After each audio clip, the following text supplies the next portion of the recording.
Well, hi there. Warm welcome. You're watching Blueprint Explosive Exclusive with me, Meghna Deka. Well, viewers, we have been bringing you every update related to the horrific murder of Renuka Swamy.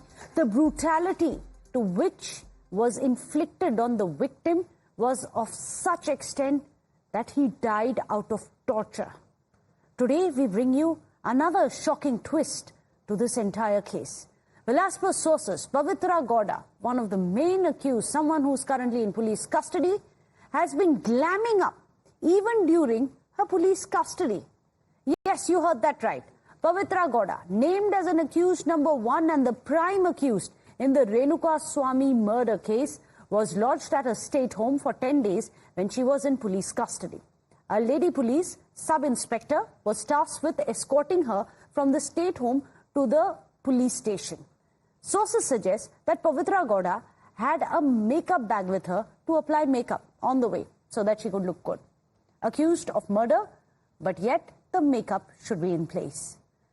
The woman police had then reportedly failed to notice this and has now been issued a show cause notice as to how she was given, accused was given a makeup kit while in custody. Currently, she has been remanded to judicial custody and has been lodged at the Bengaluru Central Prison. Now, the BJP has slammed the erring official, demanding a stringent action against her. Listen into some of these reactions coming in.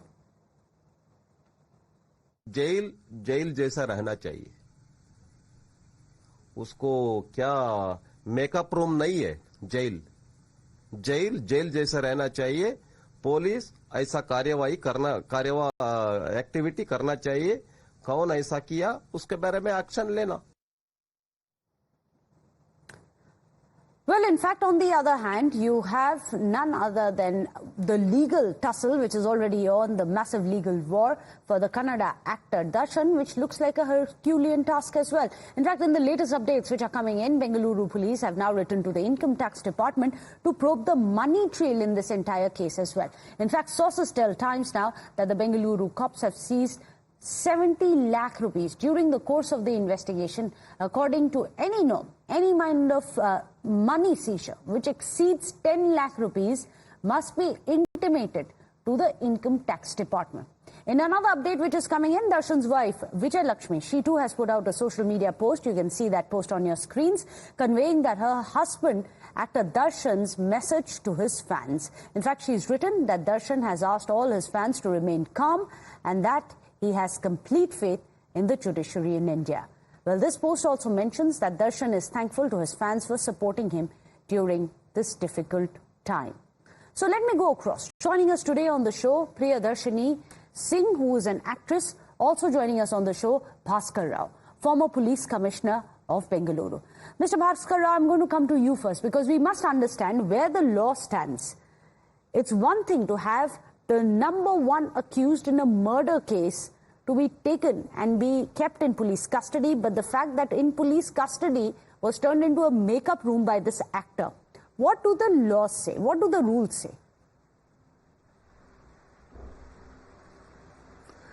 See, all these accused persons have a feeling inside them that they can buy their freedom at any point of time. They are only biding their time. With so many cabinet ministers, MLAs putting pressure to weaken the case, the accused are having a good time, smiling and posing for the camera, as well as using equipment which is not permitted. If you strictly legally examine the issue of Pavithra Gowda using a vanity set, the CRPC clearly says when a person is taken into custody, all the personal possessions are taken and a list is made out. It is called PSR, Prisoner Search Register, and it is taken away. If you leave certain things, they are at liberty to use it. So the government and the Siddaramaiah ji has already given some kind of a hint that these people will be released after a point of time. So that is why, despite having committed such a horrendous crime, all these people are in a mood to rejoice because one day or the other they will walk out scot-free. There is no seriousness about the gravity of the offence that they have committed because they are quite confident they are going to walk out. police is doing their best. But So instead that's of very supporting interesting. the So you police, are saying there may be collusion to some extent, or at least the hint that they may be prisoners, but they are still VVIPs? Mr. Bhaskar Rao?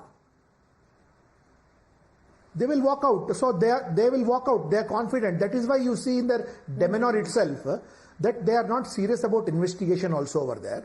And given their VIP status, this character Darshan has had several run-in with law, and he has always utilized his political clout to walk out free.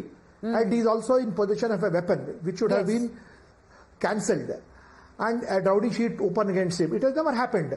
This means money is playing its due role, and there is a gang of vested interest like producers who are betting on him, and there is an unruly fans association who are like gundas over there and intimidating the police. Why is it no action taken against them? Why is he still being treated like a VIP criminal? And social media is also agog. Somewhere the government is not supporting the police department in taking a strong stand.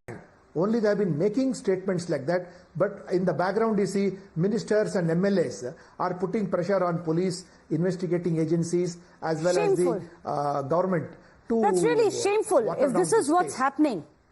That already those who are in this golden jail are so very confident that they can smile for the cameras, they can put up makeup for the cameras, because perhaps they know that it's just a matter of time when they manage to secure their freedom by hook or by crook. Let me go across to Priyadarshini Singh. You're an actress. We all understand that, yes, there are certain things when it comes with the world of glamour. One of that is to ensure that you're forever ready, your makeup is taut on. But look at the case.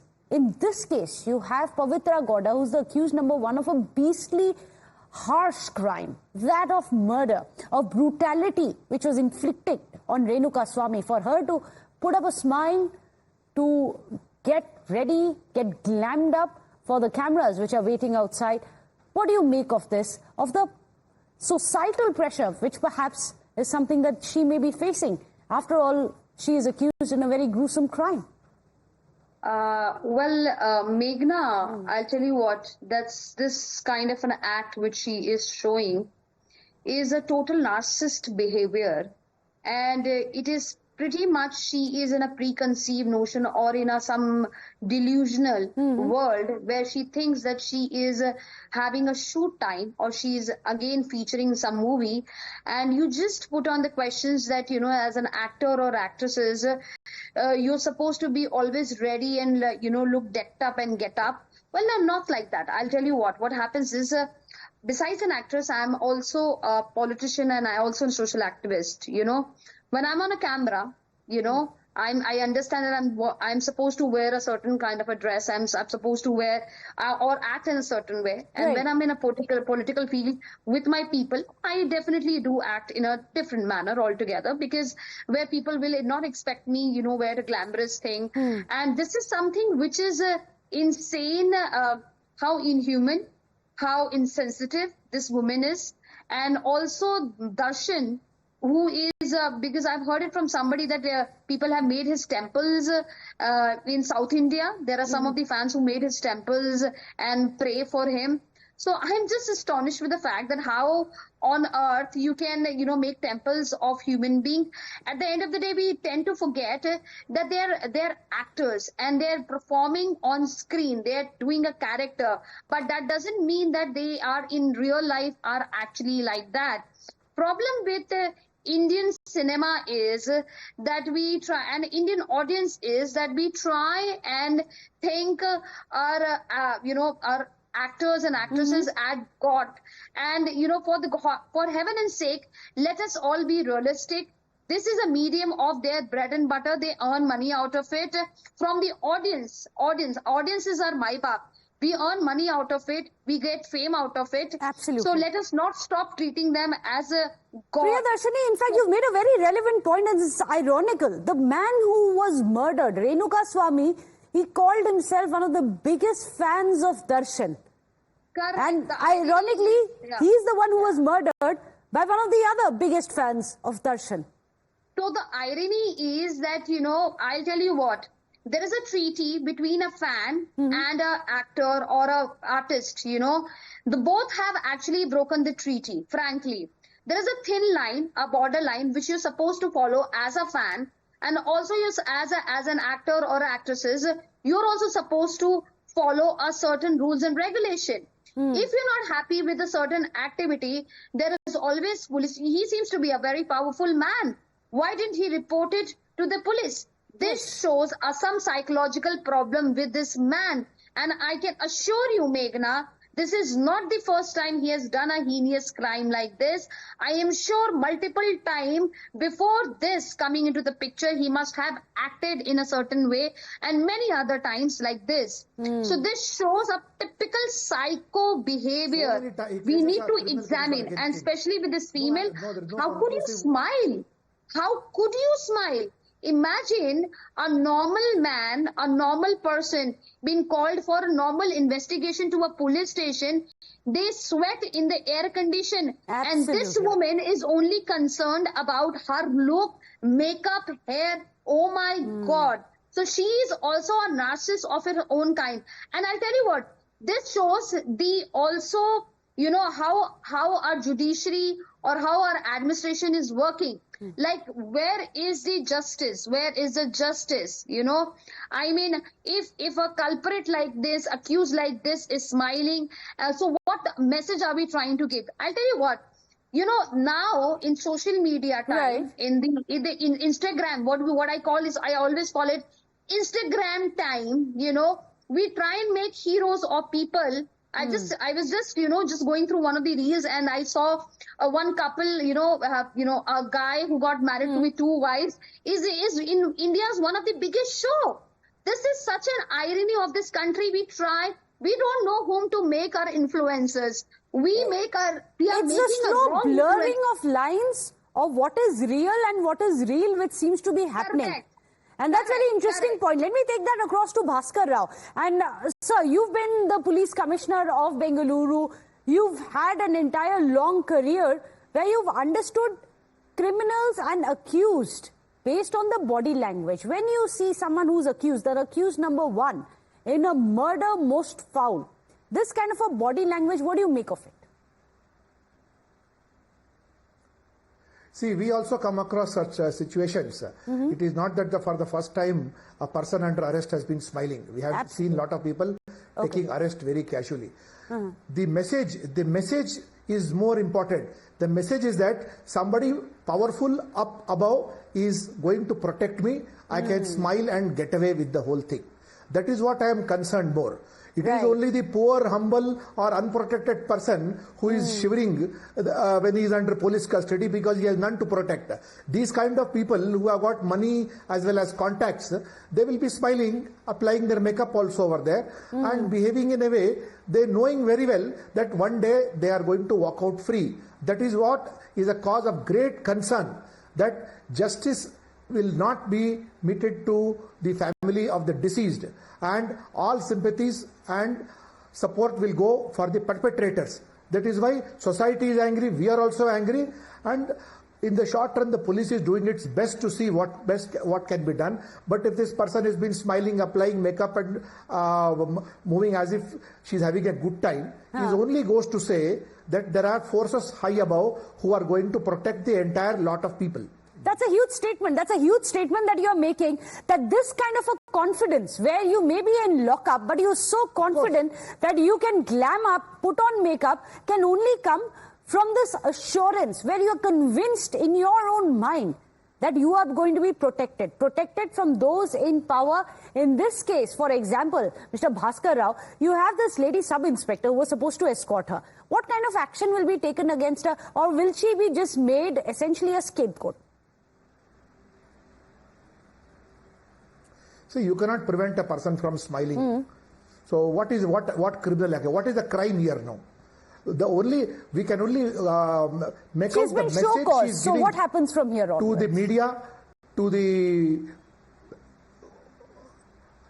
what is the means? You cannot have an additional case against her when already she is under a murder case. That smiling and applying vanity. Actually, nothing of this kind should be in her possession. There is something called a PSR register in the police station. When somebody is brought, all the possessions are taken away. I don't know how this lady was still in possession of something which is not supposed to be in her possession. That is a lapse over there. So there was a vanity in the jail which she was enjoying. But the question is, who allowed this to happen? More importantly, what gave her the confidence that she can today, even in the situation when she's accused of a heinous crime, put on makeup, get glammed up and smile for the cameras? Where is this confidence coming from? Well, hopefully there's going to be justice at the end of this tunnel. Thank you so much for joining us, Priyadarshini Singh, as well as Bhaskar Rao, for putting your perspective into this entire story from the world of glamour as well as from the world of investigation. Without a short break, don't go anywhere.